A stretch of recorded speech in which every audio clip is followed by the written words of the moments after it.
लक्ष्मण के प्राण बच सकते हैं, किंतु बहुत जो उपाय है बहुत कठिन है।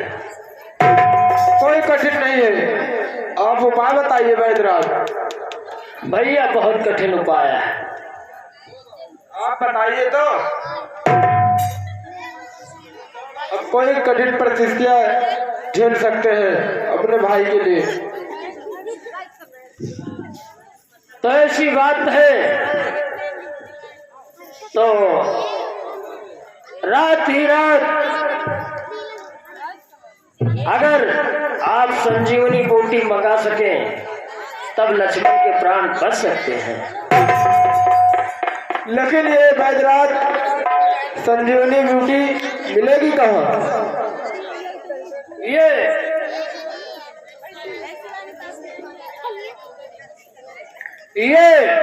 संजीवनी बूटी धवलागिर पर्वत पर मिलेगी और वो भी रातों रात ही लाना होगा।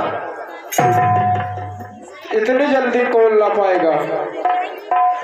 हनुमान हनुमान हनुमान प्रभु आप आज्ञा दीजिए, मैं तुरंत जाता हूँ और संजीवनी बूटी लेकर आता हूँ।